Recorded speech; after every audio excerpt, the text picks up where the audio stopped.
Alhamdulillahi Rabbil Alameen wa sallallahu ala Sayyidina Muhammad wa ala alihi wa sahbihi at-tayyibin at-tahirin. La louange est à Allah, que Allah honore et élève davantage le rang de notre maître Muhammad sallallahu alayhi wa sallam et qu'il préserve sa communauté de ce qu'il craint pour elle, pour l'agrément de Dieu. Donc nous étions arrivés la fois passée à la parole de l'auteur, que Dieu lui fasse miséricorde, le bassin par lequel Allah Ta'ala a honoré son prophète en tant que secours pour sa communauté est une vérité. Donc ça veut dire que c'est un secours de la part de Dieu pour sa communauté. Parce que lorsque les gens seront assoiffés au jour du jugement, lorsque le soleil va se rapprocher de la tête des gens, et que les gens seront dans une grande situation de difficulté, ils vont passer auprès du pont. Et le bassin plutôt. Et le bassin sera un secours quand les gens seront dans une extrême difficulté dans une des stations du jour du jugement. Le bassin du prophète alayhi salatu wassalam sera un secours pour sa communauté. Chaque communauté aura son propre bassin. Chaque prophète a un bassin pour sa communauté. Sa communauté va venir pour s'abreuver, pour boire du bassin de leur prophète. Il n'y a pas autre que ceux de sa communauté qui vont boire du bassin d'un prophète donné. Ceux qui étaient avec lui à son époque et ceux qui ont appliqué sa loi. Donc le bassin est une vérité. Qu'est-ce que ça veut dire? C'est une vérité, c'est-à-dire que c'est confirmé. C'est authentifié en raison de ce qu'il a été rapporté du prophète sallallahu alayhi wa sallam quand il a dit unzilat alayya anifan suratun. Il a dit je viens de recevoir la révélation d'une sourate et il a récité sourate al-Kawthar.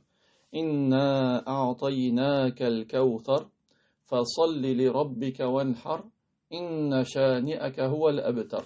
Alors qu'est-ce que ça veut dire? Inna a'taynaka al-Kawthar. Nous t'avons accordé Al-Kawthar. Qu'est-ce que Al-Kawthar? Al-Kawthar, c'est un fleuve au paradis. Le prophète a dit, ce qui signifie en français, c'est un fleuve au paradis que mon Seigneur m'a promis. Et c'est un fleuve qui comporte beaucoup de biens. Et il va se déverser dans mon bassin. Et mon bassin, c'est là où ma communauté, au jour du jugement, va venir boire. C'est de ce bassin que ma communauté va venir boire au jour du jugement. Mon bassin comporte des vers aussi nombreux que les étoiles dans le ciel. Donc c'est un bassin, l'eau qui s'y déverse provient du paradis. Il y a 2 gouttières du paradis qui se déversent dans ce bassin. Par la suite, ceux qui vont boire du bassin du prophète, ils n'auront plus jamais soif. Ils n'auront plus de soif après cela. Les gens au paradis n'éprouvent aucune soif. Au paradis, les gens vont boire uniquement par plaisir.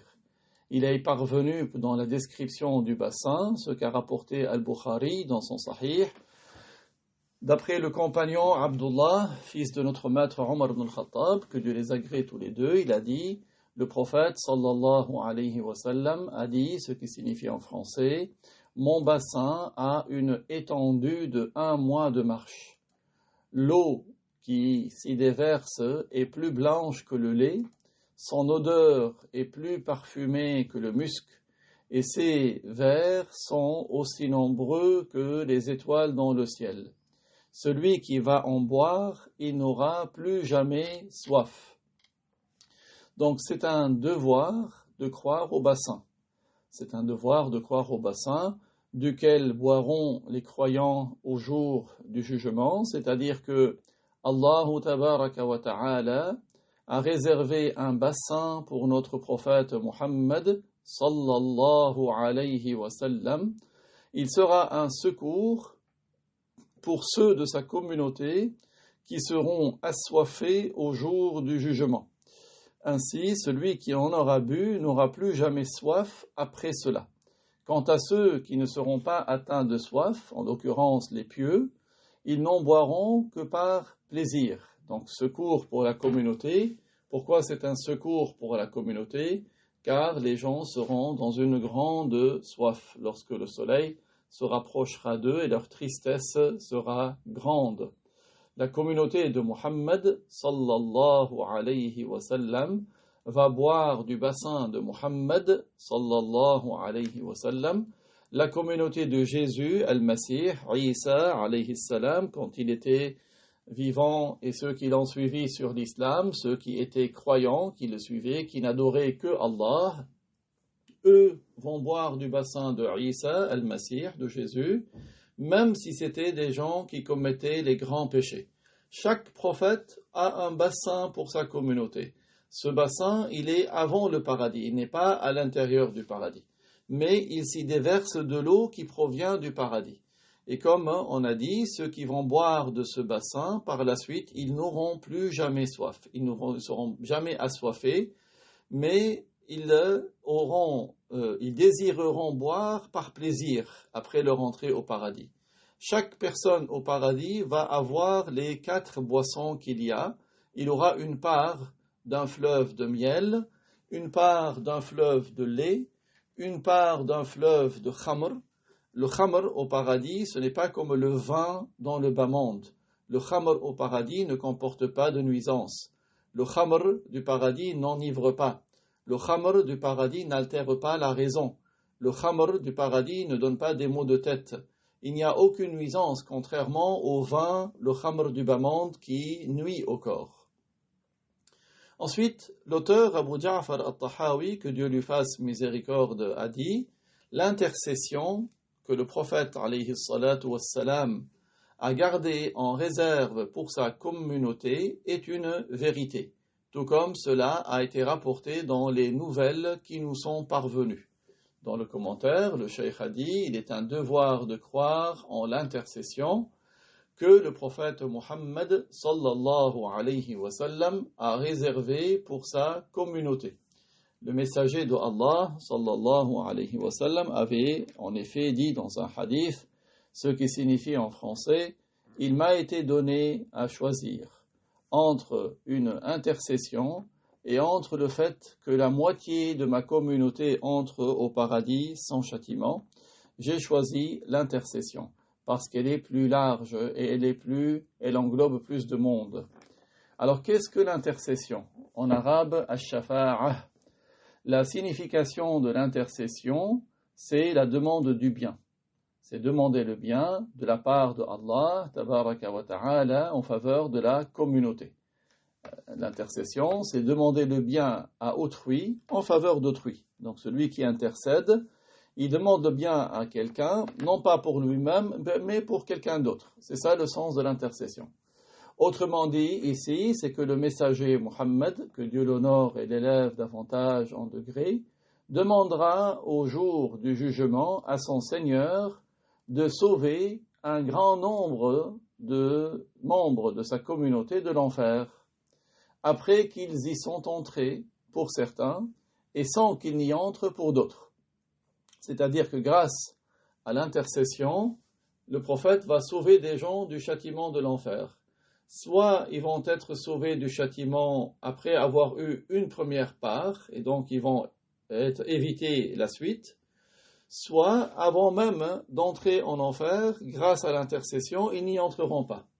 Le prophète, dans un hadith, alayhi salatu wassalam, a dit « Shafa'ati li ahli al-kaba'iri min ummati » ce qui signifie « Mon intercession est réservée pour les grands pécheurs de ma communauté. » Donc le prophète, alayhi salatu wassalam, il a dit « Mon intercession est réservée pour les grands pécheurs de ma communauté. » C'est un hadith qui est hasan, c'est-à-dire qui est de bonne fiabilité. Il a été rapporté par At-Tirmidhi, par Ibn Hibban et d'autres. Autrement dit, ceux qui auront besoin de l'intercession, ce sont les grands pécheurs et pas les autres. Il est un devoir de croire en l'intercession parce qu'elle est confirmée dans le texte du Coran et par des hadiths très nombreux, très célèbres. Ce qui indique l'intercession, c'est entre autres le verset Ayatul Kursi dans Surat al-Baqarah, qui est le verset 255. Man dhalladhi yashfa'u 'indahu illa bi'idhnihi. Qui donc intercédera si ce n'est par son autorisation? Et la parole de Allah, وَلَا يَشْفَعُونَ إِلَّا لِمَنِ ارْتَضَى, dans Surat Al-Anbiya, verset 28, ce qui signifie, ils n'intercéderont qu'en faveur de ceux qui sont croyants, de ceux qu'ils agréent. Alors, quelle est la spécificité de notre maître Muhammad? Ce qui distingue notre prophète sallallahu alayhi wa sallam concernant l'intercession, ce sera la multitude de gens qui en bénéficieront. Chose qui n'arrivera à aucun autre prophète que lui. Les autres prophètes, ils n'intercèdent que pour des membres de sa communauté. Mais lui, notre maître Muhammad, va intercéder en faveur des gens de sa communauté et en faveur des musulmans des autres communautés. Donc ce qui est visé, ce n'est pas que les autres prophètes, à part lui, n'intercéderont pas. Au contraire, l'intercession est bien confirmée à leur sujet. Tous les prophètes intercéderont. Il y a même des anges qui vont intercéder, il y a même des martyrs qui vont intercéder, des saints qui intercèdent. Mais notre prophète aura l'intercession majeure. Parce que, pourquoi est-ce qu'elle est qualifiée de majeure? Parce qu'elle englobe les membres de sa communauté et d'autres. Quand les gens vont souffrir parce qu'ils seront exposés au soleil au jour du jugement, ils vont demander l'intercession de notre maître Muhammad qui intercédera en leur faveur. Il demandera à Dieu de leur alléger leur souffrance, et son intercession sera acceptée. Alors, le paragraphe suivant, dans le traité de croyance de Abu Ja'far al-Tahawi, il parle du pacte. L'auteur, que Allah lui fasse miséricorde, a dit, le pacte que Allah Ta'ala a pris de Adam et de sa descendance est une vérité.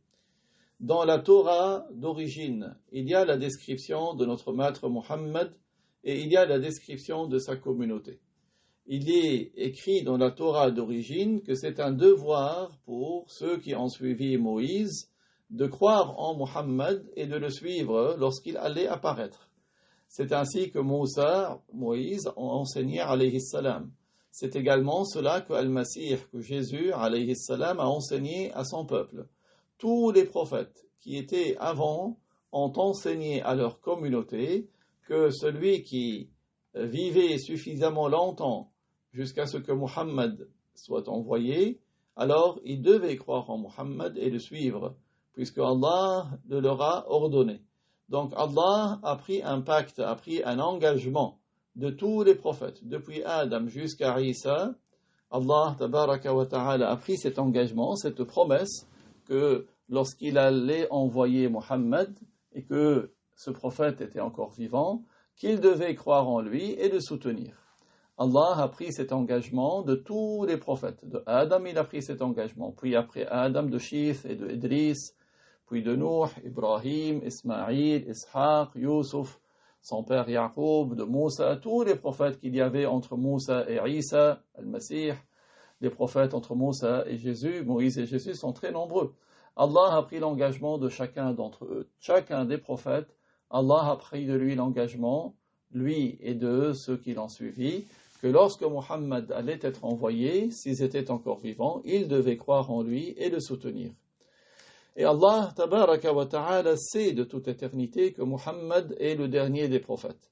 Malgré cela, par honneur et par augmentation du degré de Muhammad, il a pris l'engagement de tous les prophètes, afin que chaque prophète ait la connaissance que Allah allait envoyer un dernier prophète messager qui s'appelle Muhammad, et que pour que tous les prophètes enseignent à sa communauté que Muhammad est le dernier des prophètes, et pour que tout le monde sache que Muhammad est le meilleur des créatures de Allah. Ainsi, chaque prophète de Dieu savait par la révélation de la part de Allah que Muhammad allait être envoyé en tant que prophète et messager, et qu'il est parmi les créatures de Dieu celui qu'il agrée le plus. Ainsi, le prophète, sallallahu alayhi wa sallam, de par son apparition, de par le fait qu'il soit connu chez les prophètes et les anges, c'était à ce point. Aucun autre prophète n'a eu le même honneur que lui. Un homme qui s'appelait Maysarat al-Fajr avait posé la question au prophète alayhi salatu wassalam. Il lui a dit, Ya Rasulallah, mata kunta nabiyya, ce qui signifie, ô messager de Dieu, quand est-ce que tu étais prophète? Il a répondu, kuntu nabiyyan wa adamu bayna ar-ruhi wal jasad, ce qui signifie, j'étais prophète alors que Adam était entre le corps et l'âme. C'est-à-dire qu'il était connu, il était célèbre comme étant porteur du message, comme étant être un prophète. Il était connu chez les anges dans le temps où Adam n'était pas encore créé. C'est-à-dire que le corps de Adam a été créé, l'âme a été créée, mais l'âme n'était pas introduite dans le corps. Déjà, à ce moment-là, le messager, alayhi salatu wassalam, était connu chez les anges qu'il était un prophète, qu'il allait être envoyé, qu'Allah allait l'envoyer en tant que messager. Pour ce qui est du corps du prophète Muhammad sallallahu alayhi wa sallam, il a été créé après tous les autres prophètes. C'est-à-dire, du point de vue de la création de son corps, il est le dernier des prophètes. Mais du point de vue de sa célébrité, du fait qu'il soit connu comme étant un prophète, les anges qui portent le trône, les anges des 7 cieux, il était connu avant tous les autres prophètes comme allant être un envoyé de Dieu. C'est pour cela que nous disons que Muhammad est le meilleur des créatures de Allah, le plus honorable des créatures de Allah, selon le jugement de Allah, et parmi les créatures de Allah, notre maître Muhammad est celui que Allah agrée le plus. Mais nous ne disons pas que Muhammad est le premier des créatures de Allah, comme certains le disent après l'appel à la prière, ils disent que le prophète est le premier des créatures, parce que cela n'est pas vrai, cela est faux. La première des créatures de Allah dans l'absolu, c'est l'eau. Après l'eau, Allah a créé le trône, puis le kalam élevé, puis la table préservée. Ces quatre-là, l'eau, le trône, le kalam élevé et la table préservée, sont les toutes premières créatures de Allah. Ces quatre sont les premières choses qu'Allah a créées. Et la dernière sorte de créature qu'Allah a créée, c'est Adam alayhi salam. Adam, c'est la dernière catégorie des créatures, du point de vue des catégories des créatures, l'être humain est le dernier des créatures. Par rapport aux différentes sortes de créatures, la dernière sorte de créature, c'est Adam alayhi salam. Il est le dernier des créatures de Allah par son genre, car Allah tabaraka wa ta'ala, après la création des quatre, l'eau, le trône, puis le kalam élevé et la table préservée, après cela, il a créé le reste des créatures. Il a créé la lumière, il a créé l'obscurité, il a créé les anges, il a créé les djinns, il a créé la terre, les cieux. Allah a créé la terre dans 2 jours. Chacun de ces 2 jours dure 1000 années. Et ensuite, il a créé les cieux. Les 7 cieux, il les a créés dans les 2 jours suivants. Les 2 premiers jours dans lesquels Allah a créé la terre, c'était le lundi et le mardi. Puis Allah Ta'ala a créé dans les 2 jours suivants les 7 cieux, donc le mercredi et le jeudi, et le 6e jour, il a créé tout ce qu'il y a sur terre comme fleuves, comme animaux, comme plantes, comme insectes, comme oiseaux. Et le vendredi, le temps de l'asr du vendredi, alors qu'il restait 130 années pour que le vendredi s'achève, Allah a créé Adam. Adam est donc la dernière des créatures par le genre. Et Adam était le premier prophète de Allah. Il est le premier des envoyés de Allah. Et le dernier des prophètes, c'est Muhammad sallallahu alayhi wa sallam, que Allah l'honore, lui, ainsi que tous ses frères prophètes. Et c'est cela la vérité pour laquelle la preuve est établie. Quant à tout ce qui contredit cela, même si les gens le répètent, cela est faux. Quand des gens disent que Muhammad est le premier des créatures ou le dernier des messagers, le fait qu'ils disent le premier des créatures, c'est un mensonge. Quand ils disent le dernier des messagers, c'est correct. La nuit de Al-Isra, la nuit de l'Ascension, quand le prophète a effectué son voyage de nuit depuis la Mecque jusqu'à Jérusalem, avant qu'il ne monte dans les cieux pour Al-Mi'raj, pour l'Ascension, donc le voyage nocturne jusqu'à Bayt al-Maqdis, jusqu'à Jérusalem, Allah lui a réuni tous les prophètes, depuis Adam jusqu'à Jésus, jusqu'à Isa alayhi salam. Tous, Allah les lui a rassemblés à Jérusalem, dans la mosquée Al-Aqsa. Et Jibril a demandé au prophète qu'il soit l'imam, qu'il soit celui qui dirige la prière et c'était à l'état d'éveil que cela a eu lieu. Allah a rassemblé tous les prophètes à Jérusalem la nuit de Al-Mi'raj de l'Ascension. Et notre prophète Muhammad les a dirigés en tant qu'imam dans la prière. Ça, c'était à l'état d'éveil, ce n'était pas dans le sommeil. Le messager, il était à la Mecque, chez sa cousine, Hani, la sœur de Ali ibn Abi Talib, et le messager était chez elle, alors en compagnie de son oncle Hamza et une troisième personne.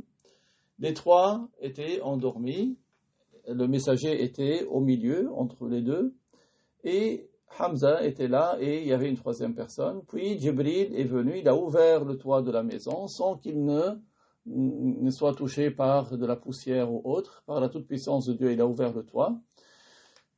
Il l'a ouvert pour indiquer qu'il y avait quelque chose de très important qui était réservé à notre prophète Mohammed. Il l'a réveillé, il l'a emmené avec lui jusqu'à la mosquée Al-Haram, jusqu'à la Kaaba. Là-bas, il l'a fait monter sur Al-Buraq, un animal qui vient du paradis, et ils sont partis jusqu'à Bayt al-Maqdis, jusqu'à Jérusalem. C'était environ 3 heures après le coucher du soleil, ou 4 heures, ou 5 heures, ou 6 heures.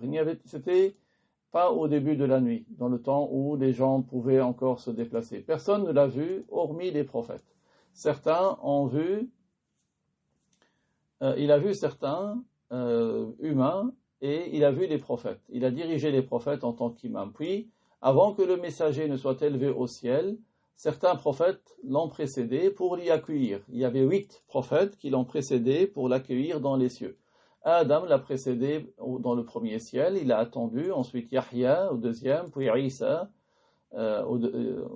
Yahya et Isa dans le deuxième ciel, ensuite Yusuf, alayhi salam, il a précédé, il a attendu au troisième ciel, ensuite Idris l'a attendu au quatrième ciel, puis Haroun, alayhi salam, il a attendu dans le cinquième ciel, Moussa l'a attendu dans le sixième ciel, et Ibrahim l'a attendu dans le septième ciel. Ils étaient avec lui sur terre, dans la mosquée Al-Aqsa, ils ont prié avec lui, mais par honneur, par gloire pour lui, ils l'ont précédé là-bas, et les prophètes ont précédé notre maître Mohammed aux cieux pour l'accueillir, par honneur pour lui. Et chacun de ces messagers a passé le salam au prophète. Chacun d'entre eux a salué le prophète et il leur a rendu le salam. Adam, dans le premier ciel, le messager de Allah sallallahu alayhi wa sallam l'a rencontré dans le premier ciel. Puis les deux cousins, Yahya et Isa, dans le deuxième ciel, parce que leur mère était des sœurs. La mère de Yahya, c'était la sœur de Marie, la mère de Jésus. Puis Yusuf, alayhi salam, dans le troisième ciel. Ensuite Idris, dans le quatrième ciel.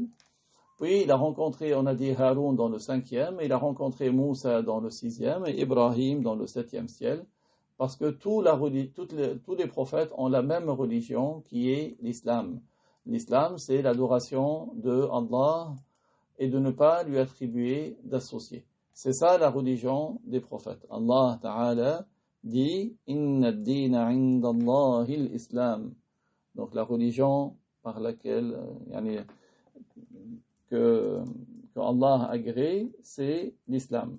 La religion que Allah agrée, c'est l'islam. Allah n'agrée pas une autre religion que l'islam. La seule religion que Allah agrée, c'est l'islam. Donc voilà un peu de quoi il s'agit ce pacte. Le pacte dont il est question, c'est la promesse. La promesse des prophètes. Allah a pris l'engagement des prophètes qu'ils devaient suivre le prophète Mohammed, eux et leur communauté, si le prophète Mohammed recevait sa mission de prophète de leur vivant. Donc, Inch'Allah Ta'ala, nous poursuivrons sur ce sujet la fois prochaine, et Allah Ta'ala sait plus que tout autre.